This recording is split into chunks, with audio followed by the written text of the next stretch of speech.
Imagine a car that can generate thousands of kilograms of downforce without even moving. No wings slicing through the air, no jet engines, no hidden magnets glued to the road, just two electric fans. That sounds impossible, right? Because for over 100 years, engineers have accepted one simple rule. A car must be moving fast before aerodynamics can push it into the ground. But one small British company asked, what if that rule was wrong in the first place? The answer became one of the most astonishing cars ever built, the McMurtry Spéirling. Today, we are uncovering the engineering decision that changed everything. The real enemy was never speed. When people think about fast cars, they usually think about horsepower.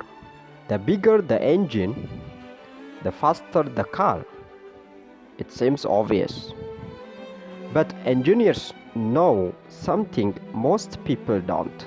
Power isn't usually the first limitation. Traction is. Imagine trying to sprint across an icy road. Your muscles might be strong enough to run faster, but your shoes simply can't grip the ground. Cars face exactly the same problem. Modern electric motors can produce enormous torque almost instantly. But if the tires can't transfer that force to the road, they simply spin. That's why adding more horsepower eventually stops making a car faster. Challenge isn't creating power, it's using it. For decades, engineers searched for better tires, smarter suspension, and more sophisticated electronics. But none of these solved the real problem completely, because they were treating the symptom, not the cause. There is the invisible hand, that's downforce. To increase grip, engineers discovered something remarkable. Instead of making the car lighter, they made it feel heavier, not by adding weight, but by using air. This is called downforce. As a race car moves forward, wings and aerodynamic surfaces redirect airflow. That airflow pushes the car downward. More downward force means the tires press harder against the road, and harder contact means more grip. Formula One cars rely heavily on this principle. At high speeds, they generate enormous amount of downforce, allowing them to corner at astonishing speed. But there is a catch. Downforce only exists when air is flowing over the car, and air only flows when the car is moving. So at low speeds, or from a standstill, those wings become almost useless. This created a problem no one could solve. So how do you generate downforce before the car even starts moving? So a forgotten idea returns here. Interestingly, this question isn't entirely new. Back in the late 1960s and 1970s, a few race car designers experimented with a radical concept. Instead of waiting for the air to flow over the car, why not actively pull air from the underneath it? Powerful fans could create a low pressure area beneath the car. The higher air pressure above would then push the vehicle firmly onto the road. Surprisingly, it worked extremely well. The cars cornered so quickly that they frightened competitors. Some designs were so effective they won races almost immediately.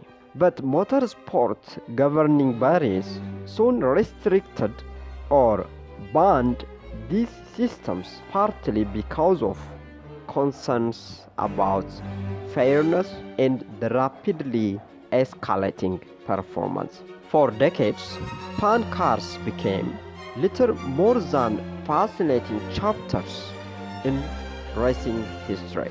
Most people assumed the idea had disappeared forever until a small engineering company decided it deserved another chance.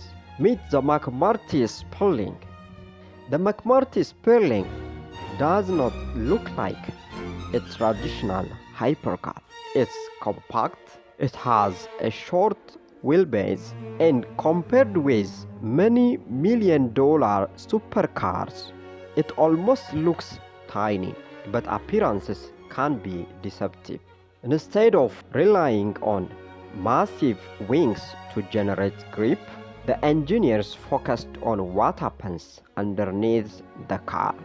Hidden within the rear of the vehicle are two powerful electric fans. Together, they continuously pull air from beneath the floor. Flexible skirts around the edges help seal the gap between the car and the road, allowing the fans to create a much lower pressure underneath. The result is immediate downforce, not after reaching 100 kilometers per hour, not after reaching 200 either, instantly, even while standing still. This completely changes how the car behaves. Now, why the fans change everything? Here is where the engineering becomes truly fascinating. Normally, when you accelerate hard, the car's weight shifts toward the rear. Some tires lose grip while others gain it. Engineers have spent decades carefully tuning suspension systems to manage this balance. The McMurtry approached the problem differently. Instead of relying solely on weight, it actively pulls itself toward the road. Imagine pressing your hand onto a table. The harder you press down, the more difficult it becomes to slide your hand. The same principle applies to the McMurtry tires. More force pressing the tire into the road allows it to transmit more acceleration and braking force before losing grip. Because the fan system works from zero speed, the tires already have extraordinary grip the instant the driver presses the accelerator. Instead of wasting energy spinning the wheels, the car launches forward. The result is breathtaking acceleration. This is why the McMurtry can achieve performance figures that can seem almost unbelievable. The fans don't make the motor more powerful. They simply allow the car to use much more of the power it already has. And that's an important engineering lesson. Sometimes the smartest solution isn't generating more power, it's eliminating the thing preventing you from using it. So, we do have more than just a straight line speed. Most people focus on acceleration, but the benefits don't stop there. Because the fans work at any speed, they also provide exceptional grip when braking and cornering. Traditional aerodynamic cars lose much of their advantage during slower sections of a track. The McMurtry does not. Whether entering a slow corner or exiting one, the fan system continues generating downforce. That gives the driver confidence and stability in situations where conventional aerodynamic designs have far less assistance. In many ways, it changes the relationship between speed and grip that engineers have accepted for decades. Therefore, the bigger engineering lesson here is when most manufacturers wanted faster cars, they built bigger engines, more cylinders, more horsepower, more batteries, and more torque. Yet, the engineers behind the McMurtry asked a completely different question. What if power was never the real problem? What if the real challenge was traction? That single question led them to revisit an idea the automotive world had largely left behind. Instead of following convention, they challenged it, and that's what engineering is really about.